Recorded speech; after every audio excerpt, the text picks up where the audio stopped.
Welcome, തഹ്മനാണ്. Antibiotics video സീരീസിൽ നമ്മൾ ഈ വീഡിയോ ഫ്ലൂറോക്വിനലോൺസിനെ പറ്റിയാണ്. Also we will talk about ക്വിനലോൺസിനെ പറ്റി പറയും. സിപ്രഫ്ലോക്സാസിൻ ആണ് ഏറ്റവും ഫേമസ് ആയിട്ടുള്ള മരുന്ന്. ദെൻ നോർഫ്ലോക്സാസിൻ ഉണ്ട്, then levofloxacin, moxifloxacin, ofloxacin. So അങ്ങനെ അടങ്ങിയ വലിയൊരു ഗ്രൂപ്പ് മരുന്നിനെ പറ്റിയാണ് നമ്മൾ പറയുന്നത്. ഇനി ഇവിടെ മെക്കാനിസം പറഞ്ഞു കഴിഞ്ഞാൽ ഈ മരുന്നുകൾ ടൈപ്പ് 2 ടോപ്പോ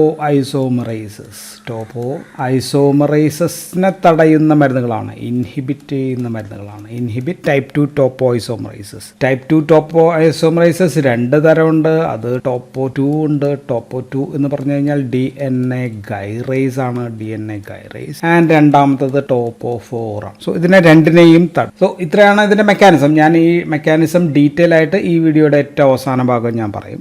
കുറെ ആൾക്കാർക്ക് ഇത്രയും ഡീറ്റെയിൽ ആയിട്ട് പോകണ്ട, ഇത്ര മതിയാവും. സോ അവർക്കെല്ലാം ആവശ്യമുള്ളത്രയും കേട്ടാൽ മതി. ആൻഡ് ഒരു കാര്യം, ബാക്ടീരിയയുടെ ടോപ്പോ മാത്രമേ തടയുന്നുള്ളൂ, മനുഷ്യനിലുള്ള തടയുന്നില്ല എന്ന് കൂടി ഒന്ന് ഓർത്ത് വെച്ചേക്കുക. ആൻഡ് ഈ ഗ്രൂപ്പ് തുടങ്ങുന്നത് പ്രധാനമായിട്ടും നാലിഡിക്സിക് ആസിഡ് എന്ന് പേരുള്ള ഒരു മരുന്നിൽ നിന്നാണ്. ഗ്രാമോനെഗ് എന്നായിരുന്നു അതിന്റെ പേര്. ഗ്രാമോനെഗ് എന്ന് വെച്ചാൽ ഗ്രാം നെഗറ്റീവ് ബാക്ടീരിയ ആണ്. സോ ഇതാണ് ഫസ്റ്റ് ജനറേഷൻ. അതിനെ നമ്മൾ ക്വിനലോൺസ് എന്നാണ് വിളിക്കുക. സോ ഫസ്റ്റ് ജനറേഷൻ ക്വിനലോൺസ് ആയിരുന്നു. ദെൻ നാലിഡിക്സിക് ആസിഡ് അല്ലാതെ പിന്നെയും ഒരുപാട് മരുന്നുകളുണ്ട് കേട്ടോ. സിനോക്സാസിൻ ഉണ്ട്, ദെൻ ഓക്സോളിനിക് ആസിഡ് ഉണ്ട്, ദെൻ റോസോക്സാസിൻ, ഇങ്ങനെയൊക്കെയുള്ള പല മരുന്നുകളുണ്ട്. ഇനിയുണ്ട് ധാരാളം. ആൻഡ് നാലിഡിക്സിക് ആസിഡ് ആണ് കാര്യമായിട്ട് ഉപയോഗത്തിൽ ഉള്ള മരുന്നുകൾ. ഇപ്പൊ പക്ഷെ ഉപയോഗം വളരെ കുറഞ്ഞു. ഈ ഫസ്റ്റ് ഗ്രൂപ്പ് ഓഫ് മരുന്നുകളുടെ ഒരു പ്രശ്നം എന്ന് വെച്ചാൽ ഈ മരുന്നുകൾ മനുഷ്യന്റെ ടിഷ്യൂവിലൊന്നും അധികം എത്തുന്നില്ല. സോ ടിഷ്യൂ പെനിട്രേഷൻ വളരെ കുറവാണ്.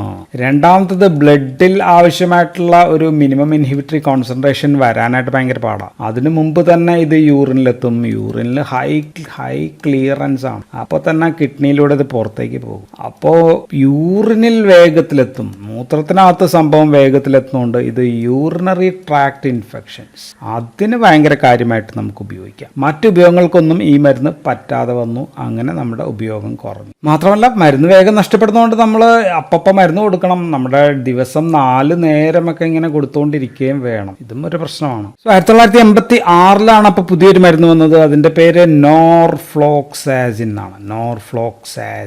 പിന്നെ ഞാൻ ഫ്ലോക്സാസിൻ ഇതിലെ എല്ലാ മരുന്നിന്റെ ഒപ്പം മിക്കവാറും ഫ്ലോക്സാസിൻ ഉണ്ട്. വളരെ അപൂർവമായിട്ടേ ഇല്ലാത്തുള്ളൂ. 1987 വന്നവനാണ് സിപ്രോഫ്ലോക്സാസിൻ എന്ന് പറയുന്ന മരുന്ന്. സോ എല്ലാം പേര് ഫ്ലോക്സാസിനിലാണ് അവസാനിക്കുന്നത്. ആൻഡ് ഇതാണ് സെക്കൻഡ് ജനറേഷൻ ഡ്രഗ്സ്. അപ്പോൾ അതാണ് ഫ്ലൂറോക്വിനലോൺസ്. സോ ഒരു ഫ്ലൂറിൻ 6th ഏതൊരു പൊസിഷനിൽ ഫ്ലൂറിൻ കൂടി വരുന്നതുകൊണ്ടാണ് ഫ്ലൂറോക്വിനലോൺസ് എന്ന് വിളിക്കുക. സോ മറ്റേത് വെറും ക്വിനലോൺസ് ആണ്, ഇത് ഫ്ലൂറോക്വിനലോൺസ് ആണ്. നമ്മുടെ മരുന്നുകൾ ഇപ്പോൾ ഉപയോഗിക്കുന്ന എല്ലാം ഫ്ലൂറോക്വിനലോൺസ് ആണ്. സോ ഇവയ്ക്ക് ടിഷ്യൂ പെനിട്രേഷൻ ഉണ്ടോ?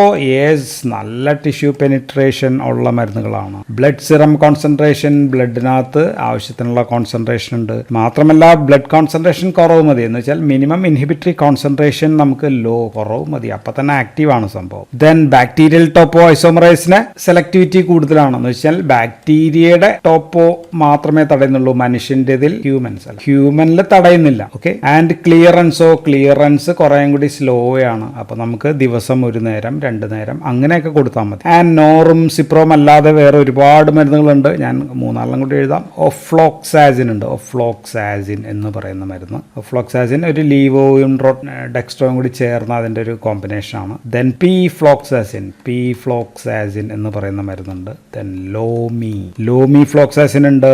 നാഡി ഫ്ലോക്സാസിൻ ഉണ്ട്. ഇനോക്സാസിൻ എന്ന് പറയുന്ന മരുന്നുമുണ്ട്. ഇനിയുണ്ട് കേട്ടോ ധാരാളം. സോ ഇതെല്ലാമാണ് second generation. So second generation പ്രവർത്തനം കൂടുതൽ വീണ്ടും ഗ്രാം നെഗറ്റീവിനെതിരെ തന്നെയാണ്. മറ്റേത് ഗ്രാം നെഗറ്റീവ് ആയിരുന്നു. പ്രത്യേകിച്ച് എൻറ്ററോബാക്ടീരിയസിക്കെതിരെ തന്നെയാണ്. ഏതൊക്കെയാണെന്ന് ജസ്റ്റ് ഒന്ന് പറഞ്ഞേക്കാം. പ്രോട്ടിയസ് വരും.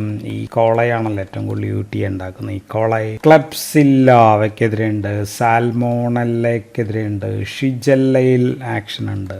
ക്യാമ്പൈലോബാക്ടർ. സോ ഇതിലൊക്കെ നല്ല ആക്ഷൻ ഉള്ള മരുന്നുകളാണ് സെക്കൻഡ് ജനറേഷൻ ഫ്ലൂറോക്വിനലോൺസ്. 1996 വന്ന മരുന്നാണ് ലീവോഫ്ലോക്സാസിൻ എന്ന് പറയുന്ന മരുന്ന്. സോ ഇതാണ് അപ്പോൾ 3rd ജനറേഷനായിട്ട് കൺസിഡർ ചെയ്യുന്നത്. ചില ആൾക്കാർ ഇപ്പോഴും ഇതിനെ സെക്കൻഡ് ജനറേഷനായിട്ടായിരിക്കും കൺസിഡർ ചെയ്യുക. എങ്കിലും ലീവോഫ്ലോക്സാസിൻ തൊട്ട് നമുക്ക് 3rd ജനറേഷൻ പെടുത്താം. ആൻഡ് ഇവിടെ പ്രത്യേകത എന്താ, ഗ്രാം നെഗറ്റീവിനുള്ള ആക്ഷൻ അതേപോലെ നിർത്തുമ്പോൾ തന്നെ ഇതിന് ഗ്രാം പോസിറ്റീവിനെതിരെ അഡീഷണൽ ആക്ഷൻ ഉണ്ട്. ഗ്രാം പോസിറ്റീവ് ഉദാഹരണം സ്ട്രെപ്റ്റോകോക്കസ് ന്യൂമോണിയ, സ്ട്രെപ്റ്റോകോക്കസ് ന്യൂമോണിയക്കെതിരെയൊക്കെ ആക്ഷൻ ഉണ്ട്. ദെൻ എറ്റിപ്പിക്കൽ ബാക്ടീരിയ സെൽവാൾ ഇല്ലാത്ത ബാക്ടീരിയകളാണ്. ഉദാഹരണം മൈക്കോപ്ലാസ്മ നമുക്ക് പറയാം, ക്ലെമീഡിയ നമുക്ക് പറയാം, ലീജിയോനെല്ല, ഇങ്ങനെയൊക്കെയുള്ളതിന് നല്ല ആക്ഷൻ ഉണ്ട്. ഇതെല്ലാം എറ്റിപ്പിക്കൽ ന്യൂമോണിയ ഉണ്ടാക്കുന്ന ബാക്ടീരിയകളാണ്. അപ്പോൾ ഇതിലെ പ്രധാനപ്പെട്ട ലീവോഫ്ലോക്സാസിൻ അല്ലാതെ പിന്നെ പാസുഫ്ലോക്സാസിൻ ഉണ്ട്, പാസു ആണ്. ദെൻ ഗാറ്റി വന്നു, ദെൻ ടോസു ഉണ്ട്, ഇനിയുണ്ട് ധാരാളം.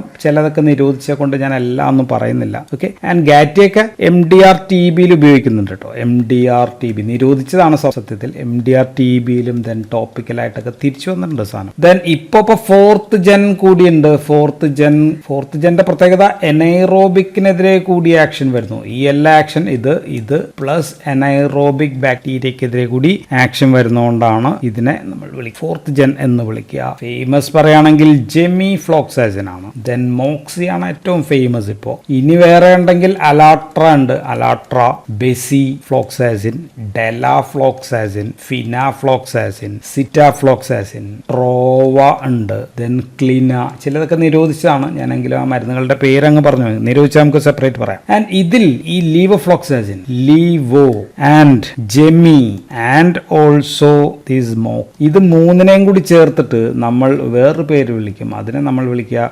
റെസ്പിറേറ്ററി ഫ്ലൂറോക്വിനലോൺസ് എന്നാണ് നമ്മൾ വിളിക്കുക. റെസ്പിറേറ്ററി ഫ്ലൂറോക്വിനലോൺസ് എന്ന് പറയുമ്പോൾ ലീവോഫ്ലോക്സാസിൻ, ജെമിഫ്ലോക്സാസിൻ, മോക്സിഫ്ലോക്സാസിൻ പോലെയുള്ള മരുന്നുകളാണ്. കാരണം ഇവയ്ക്കാണ് ഈ എറ്റിപ്പിക്കൽ ബാക്ടീരിയ അല്ലെങ്കിൽ മൈക്രോപ്ലാസ്മ അല്ലെങ്കിൽ എറ്റിപ്പിക്കൽ ന്യൂമോണിയക്കെതിരായിട്ടൊക്കെ നല്ല ഫലം ഉള്ള മരുന്നുകളാണ്. അപ്പോൾ റെസ്പിറേറ്ററി പ്രശ്നങ്ങൾക്ക് നമുക്ക് കാര്യമായിട്ട് ഉപയോഗിക്കാവുന്ന മരുന്നുകളാണ് ലീവോ, ജെമി ആൻഡ് മോക്സിഫ്ലോക്സാസിൻ. അപ്പോൾ നമുക്കിനി യൂസസ് പറയാം. ഇവയുടെ ഉപയോഗങ്ങൾ. നാലിഡിക്സിക് ആസിഡ് നമ്മൾ ഓൾറെഡി പറഞ്ഞു, ഗ്രാം നെഗറ്റീവ് ഓർഗാനിസം, UTIയിൽ മാത്രമാണ്. ഇപ്പോൾ അത് വളരെ ഉപയോഗം കുറവാണ്. ഏറ്റവും കൂടുതൽ വൈഡായിട്ട് ഉപയോഗിക്കുന്ന ഒരു മരുന്ന് സിപ്രോഫ്ലോക്സാസിൻ ആണ്. സിപ്രോഫ്ലോക്സാസിന്റെ പ്രധാനപ്പെട്ട ഉപയോഗം സ്യൂഡോമോണാസ് ഒറിജിനോസയിൽ നമുക്ക് ഉപയോഗിക്കാവുന്ന ഓറൽ മരുന്നാണ്. ബാക്കി നമ്മൾക്കുള്ള എല്ലാം ഇഞ്ചക്ഷൻ ആയിരുന്നു. ഇതാണ് ഓറലായിട്ടുള്ള മരുന്ന്. So cipro is the drug of choice, oral. ഇനി ആന്ത്രാക്സിൽ നമുക്ക് കൊടുക്കാം, ആന്ത്രാക്സിൽ നമുക്ക് ഉപയോഗിക്കാം. ട്രാവലേഴ്സ് ഡയറിയയിൽ നമുക്ക് ഷിജല്ലൊക്കെ ആയിരിക്കാം നമുക്ക് ഉപയോഗിക്കാം. ദെൻ പൈലോനെഫ്രൈറ്റിസ് എന്ന് പറയുമ്പോൾ കിഡ്നിയായിട്ട് ബന്ധപ്പെട്ടുള്ള പ്രശ്നങ്ങളാണ്. ദെൻ മെനിഞ്ചോകോക്കൽ അതിനകത്ത് പ്രൊഫൈലാക്സിസിന് നമുക്ക് കൊടുക്കാം, പ്രൊഫൈലാക്സിസിൽ കൊടുക്കാം. ദെൻ റെസിസ്റ്റന്റ് TBയിലും സിപ്രോക്ക് ഉപയോഗിച്ചിരുന്നു. ഇപ്പോൾ വേറെ കുറെ മരുന്നുകളുണ്ട്. സോ ലോവർ റെസ്പിറേറ്ററി ട്രാക്ട് ഇൻഫെക്ഷൻസിലൊക്കെ ഇത് നല്ല മരുന്നുകളാണ്, ലോവർ റെസ്പിറേറ്ററി ട്രാക്ട് ഇൻഫെക്ഷൻസ്. ഇനി നോർഫ്ലോക്സാസിൻ ഓർ സിപ്രോ, ഇത് മെട്രോനിഡസോൾ അല്ലെങ്കിൽ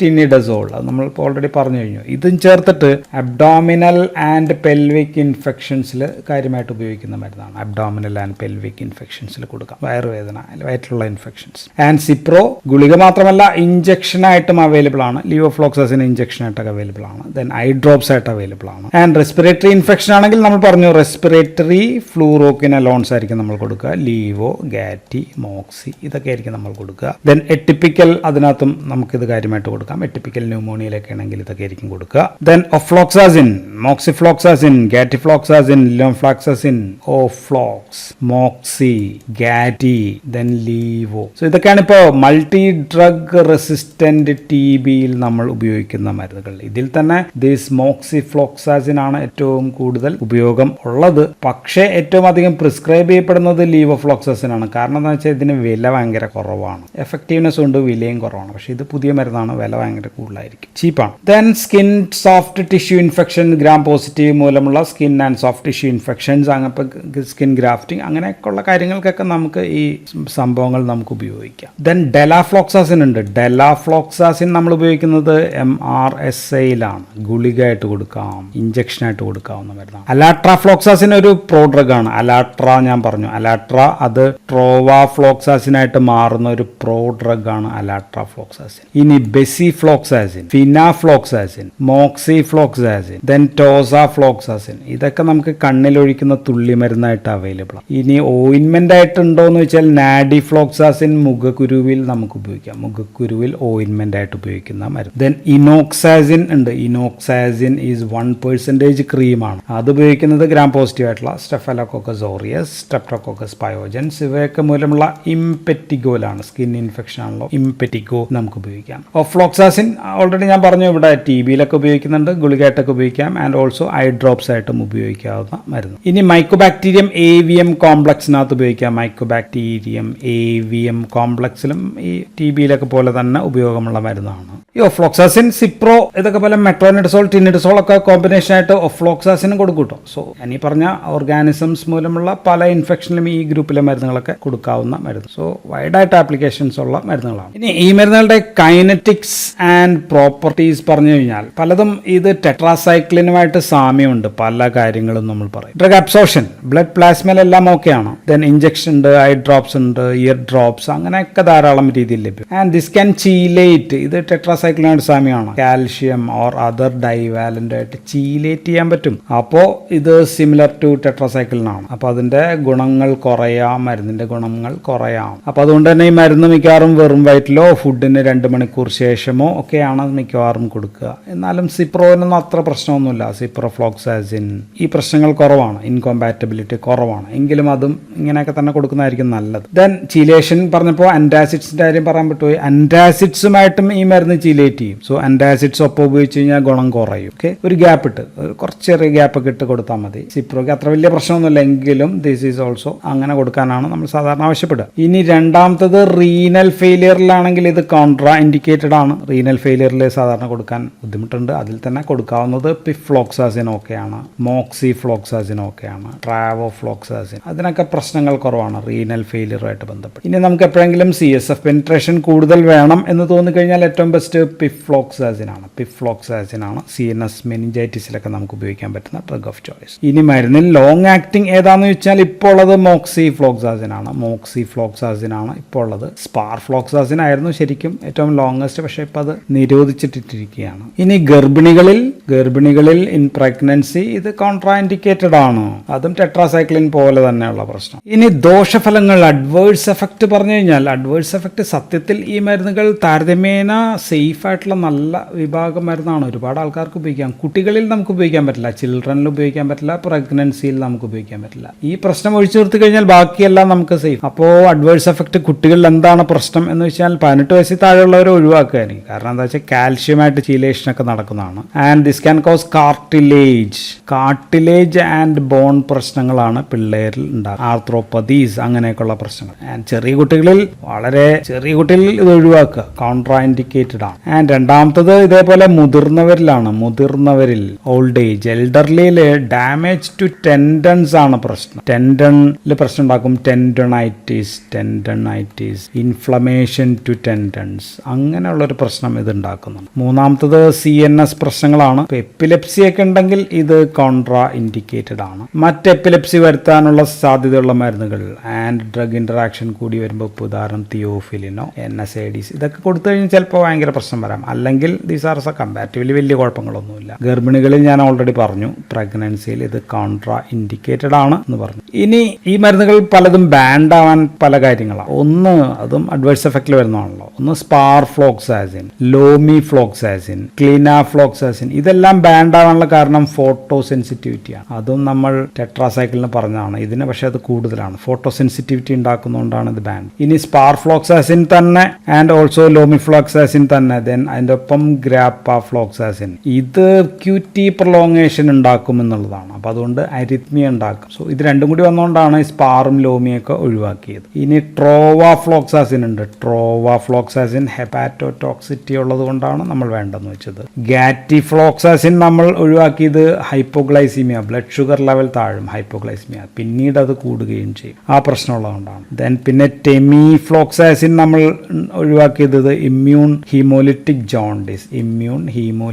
ജോണ്ടിസ്, ഇപ്പോൾ ലിവർ പ്രശ്നങ്ങളാണ് ഉണ്ടാക്കുക. ദെൻ ഗാറ്റി ഓൾറെഡി പറഞ്ഞു. ഗാറ്റി പക്ഷേ ഇപ്പോൾ MDR TBയിൽ നമുക്ക് അത്യാവശ്യമാണെങ്കിൽ ഉപയോഗിക്കാം. ദെൻ ടോപ്പിക്കലായിട്ട് അവൈലബിൾ ആണ്. ഗുളികയായിട്ടുള്ളതാണ് ബാൻ ചെയ്തിരിക്കുന്നത്. ടോപ്പിക്കലായിട്ടുള്ളൊക്കെ ഉപയോഗമുണ്ട്. ഇനി ഇവയ്ക്ക് ഡ്രഗ് ഇന്ററാക്ഷൻ സാധ്യതകളുണ്ട്. ബിക്കോസ് CYP 450 ആയിട്ട് ഇന്ററാക്ട് ചെയ്യുന്ന മരുന്നുകൾ പലതും നശിക്കുന്ന അങ്ങനെയാണ്. സോ അത് ദിസ് ക്യാൻ കോസ് ഇപ്പോൾ ക്യൂറ്റി പ്രൊലോങ്ങേഷൻ ഒക്കെ ഉള്ള മരുന്നുകളാണെങ്കിൽ അത് കൂട്ടാം. ഓക്കെ, സോ അങ്ങനെയൊക്കെയുള്ള പ്രശ്നങ്ങൾ ഈ മരുന്നുകൾ മൂലമുണ്ടാകും. സോ അതുകൊണ്ട് ഡ്രഗ് ഇന്ററാക്ഷൻ പ്രശ്നങ്ങളും ഉണ്ട്. ഇനി നമുക്ക് പറയേണ്ടത് മെക്കാനിസം ഓഫ് ആക്ഷൻ ആണ്. ദെൻ ഓൾസോ റെസിസ്റ്റൻസ് എന്തുകൊണ്ടുണ്ടാകുന്നു ഉണ്ടെങ്കിൽ അതിനുള്ള കാരണങ്ങൾ കൂടി പറയാം. സോ മെക്കാനിസം ഓഫ് ആക്ഷൻ നമുക്ക് പറയാം. സോ ഇത് ടോപ്പോ ഐസോമറൈസസ് ഇൻഹിബിറ്റേഴ്സ് ആണെന്ന് പറഞ്ഞു. അപ്പോൾ എന്താണ് ടോപ്പോ ഐസോമേഴ്സ്? ടോപ്പോ ഐസോമേഴ്സ് കെമിസ്ട്രിയിലൊക്കെ നിങ്ങൾ പല ഐസോമേഴ്സിനെ കുറിച്ച് പഠിച്ചിട്ടുണ്ടാവും. ടോപ്പോ ഐസോമേഴ്സ് എന്ന് പറഞ്ഞാൽ ഇപ്പോൾ ഇത് DNA ആണ്. DNA ഇങ്ങനെ 2 സ്റ്റാൻഡ് ഉണ്ട്. ഒരു സ്റ്റാൻഡ് സെപ്പറേറ്റ് ചെയ്ത് ഇങ്ങനെയും ഒരു സ്റ്റാൻഡ് ഇങ്ങനെയും വെച്ച് കഴിഞ്ഞാൽ തമ്മിൽ വ്യത്യാസം എന്താണെന്ന് വെച്ചാൽ 2 കറസ്പോണ്ടിങ് ഐഡന്റിറ്റി ആയിട്ടുള്ള കറസ്പോണ്ടിങ് പേഴ്സ് ആയിട്ടുള്ള DNA പീസ് ആണ്. പക്ഷെ അവ തമ്മിലുള്ള വ്യത്യാസം അവിടെ ചുറ്റുകൾ നമ്പർ ഓഫ് ട്വിസ്റ്റ് വ്യത്യാസമാണ്. DNA ഇങ്ങനെയാണ് ഇരിക്കില്ല, ഇങ്ങനെ ഈ രണ്ടിൻ്റെയും ട്വിസ്റ്റുകൾ തമ്മിൽ വ്യത്യാസം ഉണ്ടായാൽ അവയെ ആ ടോപ്പോളജിക്കൽ ഡിഫറൻസിനെ ആ ട്വിസ്റ്റിലുള്ള വ്യത്യാസം ആണ് കോയിലിങ്ങിലുള്ള വ്യത്യാസം. ഇത്രയേ ഉള്ളൂ. അതാണ് ടോപ്പോ ഐസോമേഴ്സ് എന്ന് പറയാ. ബാക്കി ഇതിന്റെ ബേസ് പേഴ്സ് ഒക്കെ ഇതുമൊക്കെ കറസ്പോണ്ടിങ് ആയിരിക്കും, പക്ഷെ ട്വിസ്റ്റിൽ വ്യത്യാസമുണ്ട്. എന്താണ് ട്വിസ്റ്റിലുള്ള കാര്യം എന്ന് വെച്ചാൽ നമ്മുടെ DNA ഇരിക്കുക ഇങ്ങനെ ഇഴപിഴിഞ്ഞാണ് ഇരിക്കുക, അല്ലെ, പിരിഞ്ഞിരിക്കുകയാണ്. ആദ്യം ഇങ്ങനെ പിരിഞ്ഞിരിക്കും, ദെൻ പിരിഞ്ഞ് അങ്ങനെ അങ്ങ് പോകും, മൊത്തം പിരിയും. ഇത് ഇങ്ങനെ പിരിഞ്ഞിരിക്കുകയാണ്. ഇനി ഇത് കൂടുതൽ ഞാൻ ഇവിടെ ഇട്ടൊന്ന് പിരിച്ചു കഴിഞ്ഞാൽ ഇത് ഇങ്ങനെ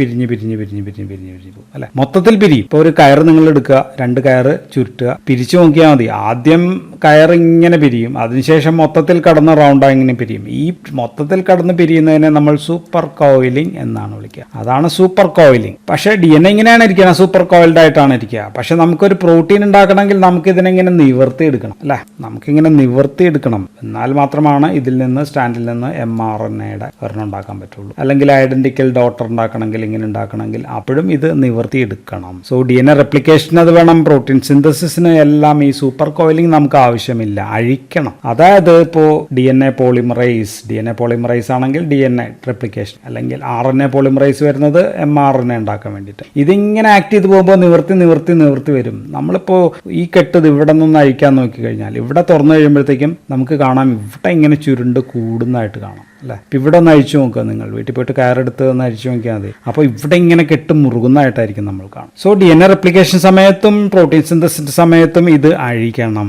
ഈ ചുറ്റ് അഴിക്കാൻ DNA സ്ട്രാൻഡ്സിനെ അപ്പോൾ ഒന്ന് തൽക്കാലം ഇങ്ങനെ ഒന്ന് കട്ട് ചെയ്ത് കൊടുത്താൽ മതി. കട്ട് ചെയ്ത് കൊടുത്തിട്ട് വീണ്ടും നേരെയാക്കി നമുക്ക് ഒട്ടിച്ചു വയ്ക്കാൻ പറ്റും. സോ ഇങ്ങനെ DNA സ്ട്രാൻഡ്സിനെ കട്ട് ചെയ്യുന്ന എൻസൈംസ് ആണ് ടോപ്പോ ഐസോമറൈസസ് എന്ന് പറയുന്ന എൻസൈം. കട്ട് ചെയ്യുക, വീണ്ടും ഒട്ടിച്ചു വയ്ക്കുക, നിവർത്തുക, ആവശ്യം കഴിയുമ്പോൾ വീണ്ടും ഒട്ടിച്ചു വയ്ക്കുക. ഇതാണ് DNA ടോപ്പോ ഐസോമറൈസസ് ചെയ്യുക. So these are specialised enzyme. അപ്പോൾ ഇത് തന്നെ DNAയുടെ 2 സ്റ്റാൻഡ് ഉണ്ടെന്ന് പറഞ്ഞു. ഇങ്ങനെ വരയ്ക്കുകയാണെങ്കിൽ 2 സ്റ്റാൻഡിൽ ഒരെണ്ണം മാത്രം കട്ട് ചെയ്യുന്നതാണെങ്കിൽ അത് ടൈപ്പ് 1 ആണ്. ടൈപ്പ് 1 ടോപ്പോ ഐസോമറൈസ് ആണ്. രണ്ടും ഇങ്ങനെ കട്ട് ചെയ്യാണ്. രണ്ടും കട്ട് ചെയ്യാന്ന് വെച്ചാൽ പറഞ്ഞാൽ ഇവിടെയും ഒരെണ്ണം 4 DNA പെയർ അപ്പുറത്ത് വെച്ചിട്ടായിരിക്കും കട്ട് ചെയ്യണം കേട്ടോ. ഒരേപോലെ ഇങ്ങനെയല്ല കട്ട് ചെയ്യുക. അതിനെ നമ്മൾ ടൈപ്പ് 2 ടോപ്പോ ഐസോമറൈസസ് എന്നാണ് വിളിക്കുക. Type 2 topoisomerases. Type 2 ടോപ്പോ isomerases തന്നെ 2 തരമുണ്ട്.